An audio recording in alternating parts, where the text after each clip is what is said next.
Gunsmoke. Brought to you by L&M. The cigarette you want in the pack you want. Familiar standard pack and new crush-proof box. Live modern. Smoke modern. Change to L&M.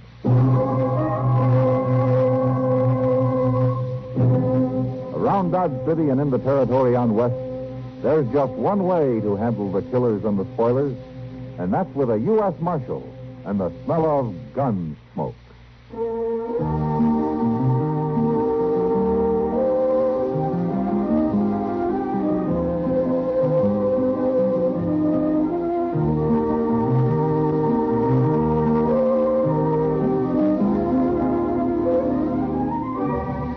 Gunsmoke, starring William Conrad.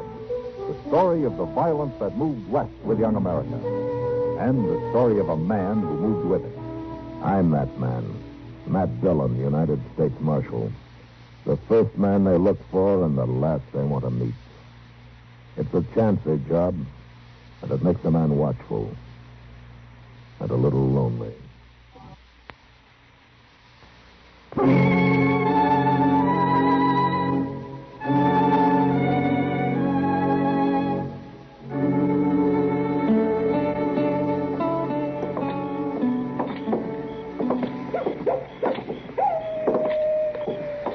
Just listen to that miserable old coyote, Mr. Dillon. Did you hear him? Yes, I heard him, Chester. We gonna stop in at the Long Branch? Oh, there's no reason to. It's late. Looks too quiet for anything to be going on. Well, what I was thinking, I sure could do with some beer to go to bed on, if anybody was buying. All right. Come on. The place does sound kind of like a morgue tonight, don't it? Well, it won't the end of next month when the trail herds start rolling in. You'll be lucky to get your foot inside. Been waiting for you, Marshal. Get your hands up. Oh, no, Yeah, sure, Red. I won't argue with a shotgun. That's what we figured. Take his gun, Red. Yeah. You don't mind, do you, Marshal? Go ahead. Do what Hack says. He's the one who gives the orders, the way I hear it. You shut up, Marshal. Neither one of us gives orders. Huh? I didn't know you boys were in this part of the country. That's far enough right there. Unless you want to see this little lady here get her pretty looks all spoiled. Matt, I tried to think of some way to get word to you. That's all right, Kitty. Just take it easy. Yeah, that's the idea, Marshal. You too, just take it easy. Everything'll be all right. You got what you came after, Hack, or are you still trying to get it? We got it. We've been through all the boys' pockets, along with the safe and the cash box. Just fixing to leave when you stumbled in. We didn't have a chance, Matt. They walked in with the shotguns and said Kitty'd be the first one to go. Forget it, Doc. These boys, Tollett and Slade, are wanted in a half a dozen states for bank robbery, stage holdup, How murder. come you were so quick to recognize us, Marshal? We ain't been around here before. No, but your pictures have. You must have slipped into Dodge pretty quiet, huh? That's right, Marshal. And going to slip out the same way. I suppose you line up over there with the rest of the targets. Go.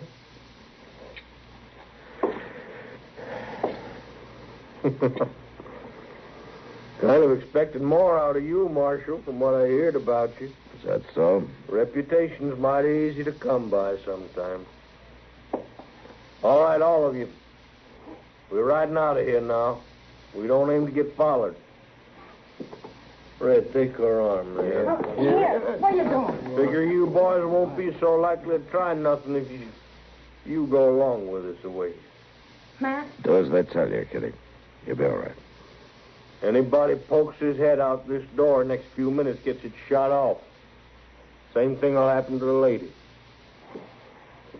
You keep the boys in line, Marshal. We've got a nice little town here. Been a pleasure to visit it. Let's go, Rick. What are we going to do, Mr. Dillon? Nothing, Chester. Oh, dang it, Matt. Let's get a posse going. Get something organized here. They took $14 off of me. You just got to stand there. Hold it, Doc. And the rest of you, shut up.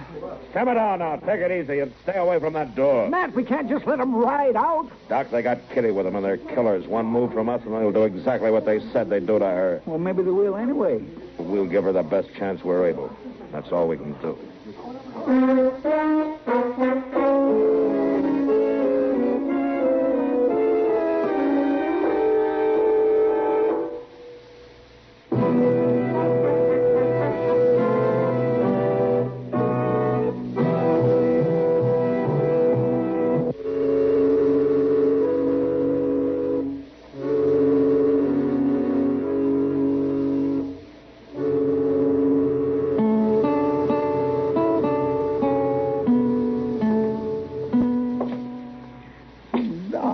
And I just can't figure it, Mr. Dillon.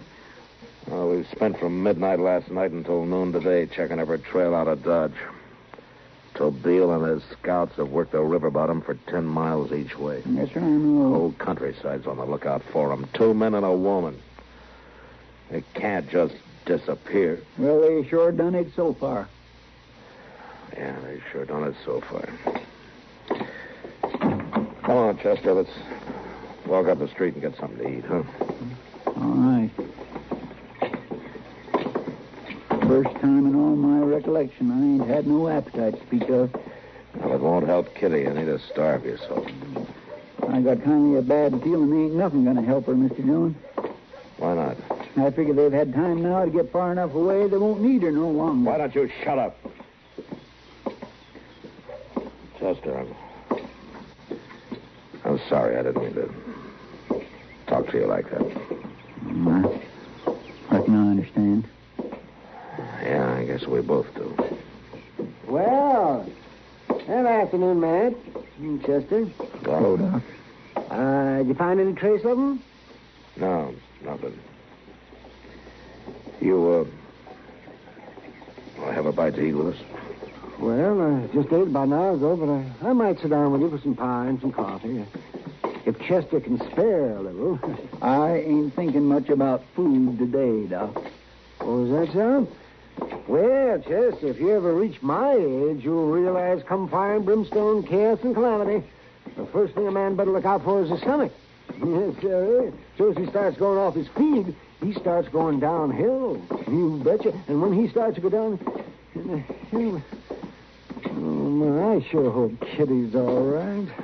We all hope so, Doc. Yeah, what's it? Hey, that was Kitty. Yes, that was down the street there somewhere. Yeah, come on. No wonder there was no trail. They never even left town. They planned to hole up for a night or two and then ride out after the search was all over. Miss Kitty must have broke loose for a minute, huh? Yeah. Matthew. Save it, Miles. There's trouble up the street. That's not up the street. It's right over there in my store. What? Upstairs in the storage loft. By Jing, he's right, Mr. Dillon. There's a pane of glass broke out up there. Aye. Yeah. Is there another window in the back, Miles? Aye. It's same as the one in the front. I reckon they seen us all right. Chester, you go cover that back window, huh? Yes, sir. At least she's still alive. Yeah. So far.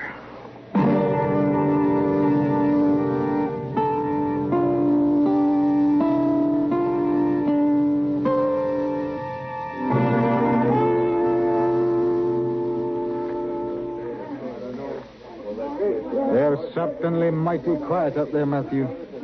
Nothing to talk about, I guess. Well, they know they can't get out of there. No, Doc, and we can't get in.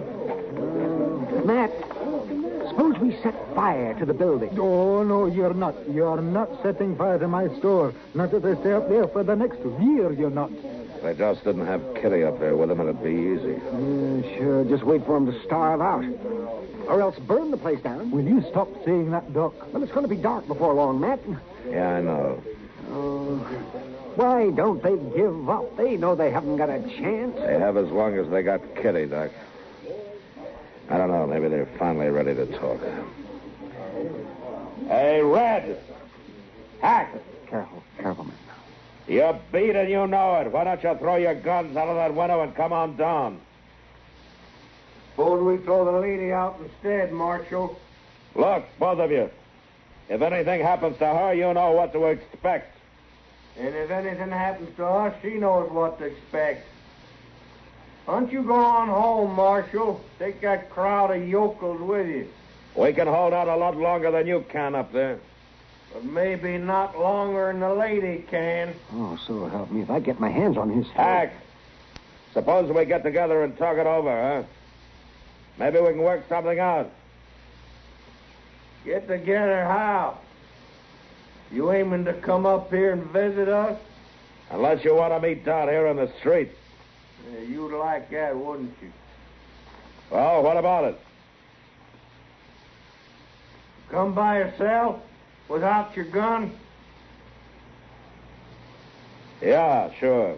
Anything you want. Now, wait a second, man. All right, Marshal. Deal yourself in. You gone clean out of your mind, Matt? You know any other way I can get under that storage loft, Doc? Yeah, but without a gun? What? Matt, you're just a plain doggone fool. Maybe. But there's times when being a fool's about the wisest thing a man can do. You're saying this is one of the times? I don't know, Doc. But I sure hope so.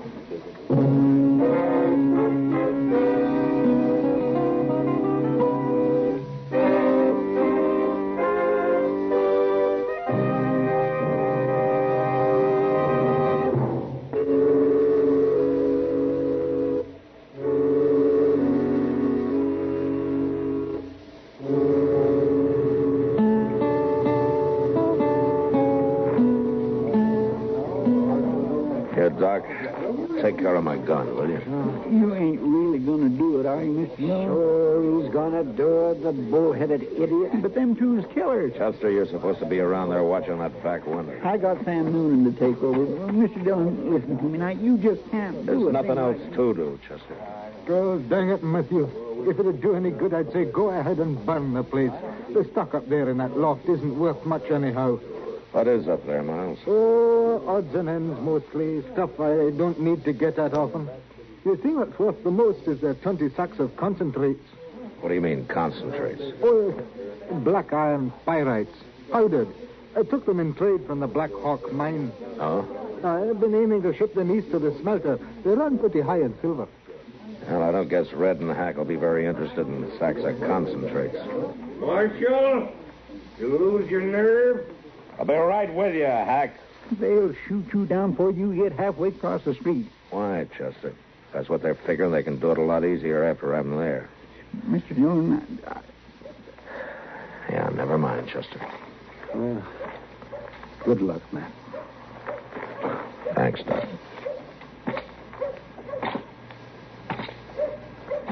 You make a mighty fine target down there, Marshal. I'll make a better one at 10 feet, Hack. If you can keep your nerve that close. You listen to him, Red. He talks real brave, don't he? The stairs is over there to the side, Marshal. I know that. It's my town, Hack, remember? You don't run it too good, you know.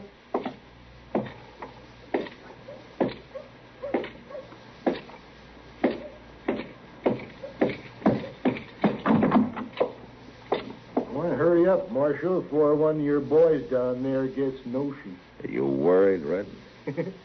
You'll never see the day. Shucks. He's like a little lamb in a loading chute. Matt, you shouldn't have done it. They're not going to let you out of here. Take it easy, Kitty. I'm sorry, Matt. You all right?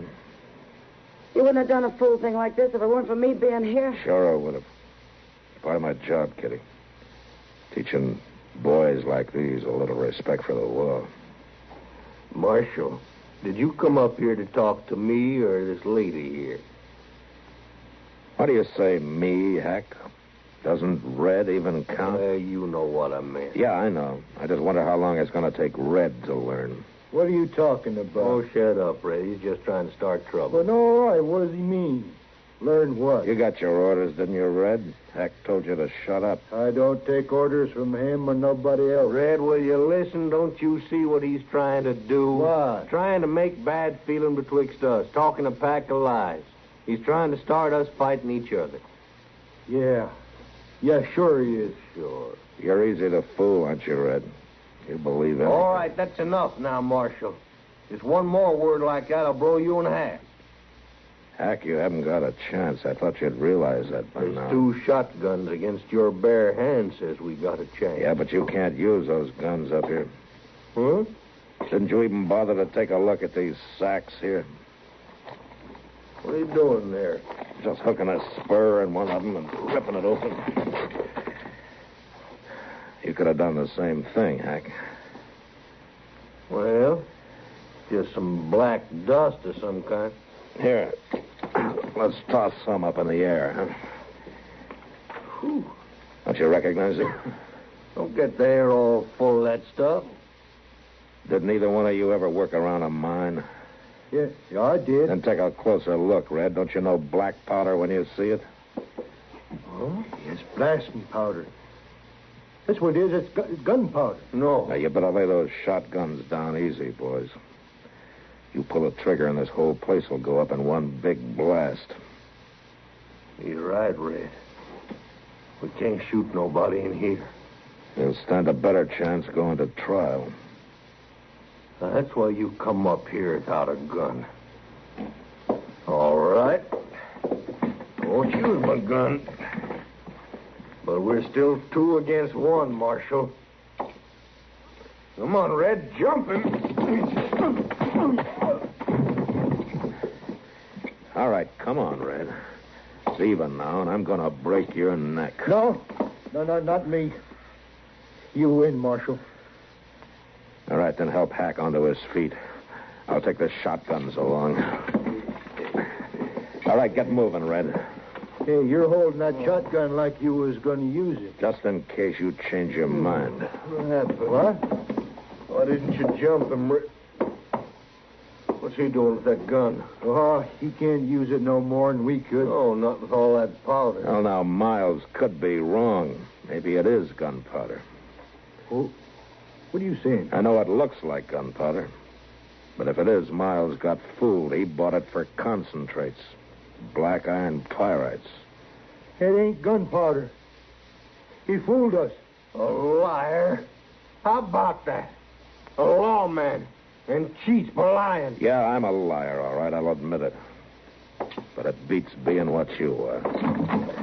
All right, now get moving. Down those stairs. Go on.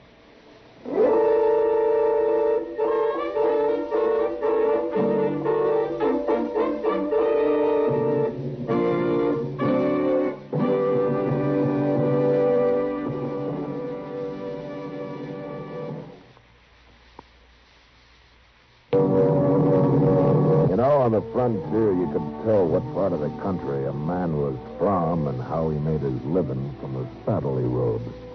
Center fire, 3/4 rig, Cheyenne wool, Mexican, California, or McClellan. The only trouble was, you still couldn't know whether he was out to kill you or not. Gunsmoke. Produced and directed by Norman Macdonnell, stars William Conrad as Matt Dillon, U.S. Marshal. The story was specially written for Gunsmoke by Les Crutchfield, with editorial supervision by John Meston. The music was composed and conducted by Rex Corey. Sound patterns by Tom Hanley and Bill James. Featured in the cast were Lawrence Dobkin, Ben Wright, and John Dehner. Parley Baer is Chester, Howard McNear is Doc, and Georgia Ellis is Kitty. Join us again next week for another story on Gunsmoke. This is the CBS Radio Network.